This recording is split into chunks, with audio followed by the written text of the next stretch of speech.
नमस्कार बच्चों। आज हम पढ़ने और समझने वाले हैं क्लास 10th हिंदी की हमारी वर्कशीट नंबर 45 बी यानी कार्यपत्रक संख्या 45 बी को। यह आपकी 12 नवंबर 2021 की वर्कशीट रहेगी।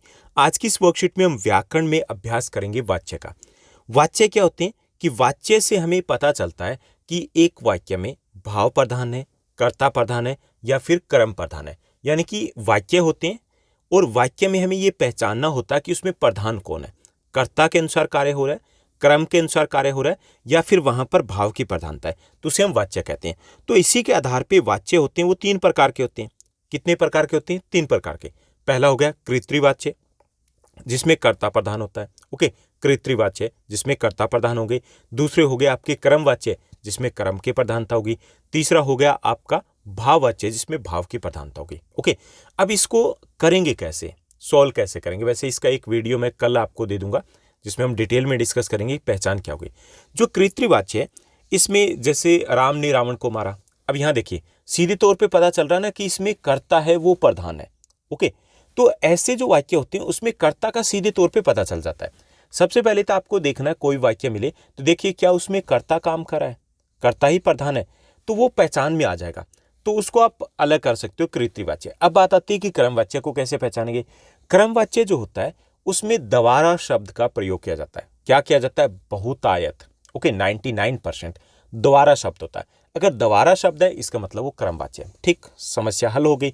अब रह गया भाववाच्य। भाववाच्य नेगेटिव सेंस में, उससे चला नहीं जाता, उससे खाया नहीं जाता, इस टाइप के वाक्य होते हैं उसमें भाववाच्य होते हैं। तो इससे आपका जो ये समस्या हल हो जाएगी। वैसे नेक्स्ट वीडियो में हम डिटेल से डिस्कस करेंगे कुछ ट्रिक्स के साथ कि कैसे हम आइडेंटिफाई कर सकते हैं। तो चलिए देखते हैं यहाँ पर प्रश्नों को। तो पहला जो हमारा प्रश्न दिया गया इस वर्कशीट में, यहाँ पे दिया गया कि मनीष स्कूल जाता है। ओके, इस प्रश्न को हमें क्या करना है, इस वाक्य को हमें क्रमवाच्य में बदलता है। ओके, मनीष स्कूल जाता है तो यहाँ पे ये क्या कृत्रिवाच्य कर्ता प्रधान है, इसको क्रमवाच्य में हमें बदलना है। तो हमें 4 विकल्प दिए गए। पहला विकल्प है मनीष स्कूल नहीं जाता है। दूसरा मनीष के द्वारा स्कूल जाया जाता है। तीसरा मनीष से स्कूल नहीं जाया जाता है। चौथा विकल्प घ दिया गया मनीष स्कूल कब जाएगा। तो इसमें सही जो आपका विकल्प रहेगा वो यहाँ पर रहेगा ख, मनीष के द्वारा स्कूल जाया जाता है। ओके, मनीष के द्वारा स्कूल जाया जाता है तो ये आपका क्रमवाच्य हो गया। जैसे मैंने पहले बताया कि क्रमवाच्य में द्वारा शब्द है उसका प्रयोग बहुतायत मिलता है। ओके, उसके बाद दूसरा प्रश्न देखिए। दूसरा प्रश्न यहाँ पे कि साधना के द्वारा मेहमानों के आने की तैयारी की जा रही है, इसको कृत्रिवाच्य में बदलना है। ओके, ये किस में? ये क्रमवाच्य में द्वारा आ गया ना, क्रमवाच्य में इसको कृत्रिवाच्य में बदलना है कि जिसमें कर्ता प्रधान हो। तो 4 विकल्प देखिए। पहला विकल्प हमें दिया गया कि साधना मेहमानों के आने की तैयारी कर रही है। दूसरा, साधना मेहमानों के आने की तैयारी नहीं करती है। तीसरा, साधना से मेहमानों के आने की तैयारी नहीं की जा रही है। चौथा, साधना मेहमानों के आने की तैयारी कभी नहीं करती है। तो इसमें सही जो आपका विकल्प रहेगा वो रहेगा क, साधना मेहमानों के आने की तैयारी कर रही है। यहाँ देखिए साधना है वो यहाँ प्रधान हो गई तो ये आपका कृत्रिवाच्य हो गया। उसके बाद अगला देखिए, तीसरा हमारा प्रश्न देखिए। तीसरा प्रश्न दिया गया कि मैं नहीं खाता हूं। ओके, मैं नहीं खाता हूं, इसको भाववाच्य में बदलना है। भाववाच्य हमेशा नेगेटिव सेंस में ही आपको मिलेंगे। ठीक, तो यहाँ पे देखिए मेरे द्वारा खाया जाता है, मुझसे खाना खाया जाता है, मुझसे खाया नहीं जाता है, मैं खा ही नहीं सकता।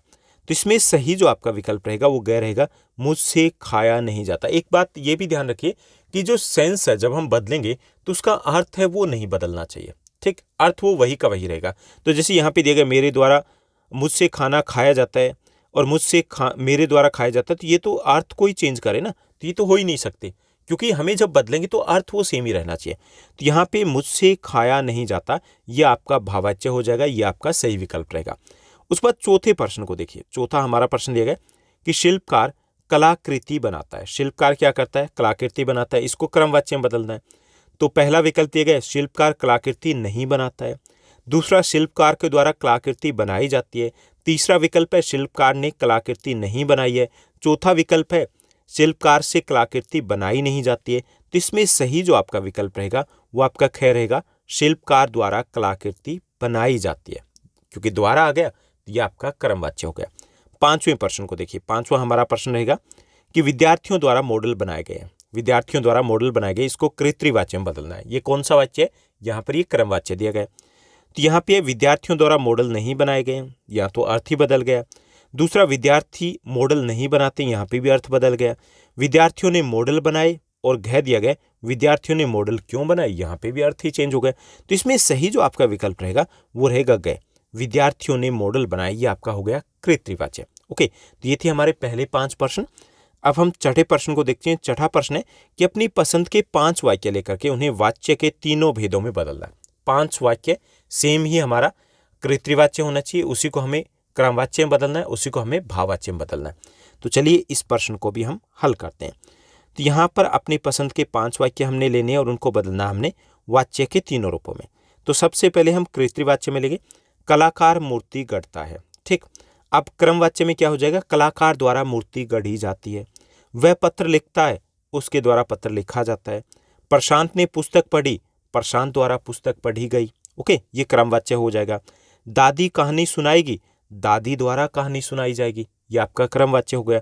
मैं व्यायाम करता हूँ, मेरे द्वारा व्यायाम किया जाता है। अब यहाँ पे एक चीज देखी होगी, द्वारा द्वारा द्वारा द्वारा, तो क्रमवाच्य को पहचानना आसान है आपके लिए। ठीक, उसके बाद हमें इन्हीं वाक्यों को बदलना है भाववाच्य में। चलिए इनको बदलते हैं। तो भाववाच्य में पहला जो आपका वाक्य रहेगा कि कलाकार से मूर्ति गढ़ी नहीं जाती। ओके, कलाकार मूर्ति गढ़ता है, तो यहाँ क्या हो जाएगा, कलाकार से मूर्ति गढ़ी नहीं जाती, क्योंकि ये नेगेटिव सेंस में होता है। उससे पत्र नहीं लिखा जाता, प्रशांत से पुस्तक पढ़ी नहीं जाती, तो ये आपके भाववाच्य में हो जाएंगे। चौथे को देखिए कि दादी से कहानी सुनाई नहीं जाती। ओके, या दादी से कहानी नहीं सुनाई जाएगी, मुझसे व्यायाम नहीं किया जाता है, तो ये आपके भाववाच्य में हो जाएंगे। तो ये थी हमारी आज की बेहद आसान वर्कशीट। उम्मीद करता हूँ सब कुछ आपको अच्छे से समझ में आया होगा। आपका जो टर्म 1 का हिंदी का सिलेबस है, चाहे वो पद्य का गद्य का है, सभी चैप्टर्स के एमसीक्यूज हमने ऑलरेडी डिस्कस कर दिए। ग्रामर की बात है तो उसमें आपके अलंकार हो चुके हैं, रस हो चुके हैं, रचना के आधार पे वाक्य के भेद है, वो सब कुछ हो चुके हैं। तो आपके वाच्य और एक और टॉपिक रहता है। ठीक, तो उन दोनों टॉपिक के भी जो वीडियोस है वो आपको कल मिल जाएंगे, यानी कि कंप्लीट हमारा सोशल साइंस के सभी चैप्टर्स के वीडियोस आ चुके हैं, एमसीक्यूज और डिटेल चैप्टर्स के, इंग्लिश के सभी डिटेल चैप्टर आ चुके हैं और ऑलमोस्ट सभी चैप्टर्स के एमसीक्यूज पे आ चुके हैं, और हिंदी के भी सभी चैप्टर्स के एमसीक्यूज कंप्लीट हो जाएंगे, यानी कि 3 सब्जेक्ट की आपकी तैयारी है, यहाँ से आप बहुत अच्छे से कर सकते हो। तो आज के लिए बस इतना ही। Thank you, bye bye, have a nice day. मिलते हैं नेक्स्ट वीडियो में।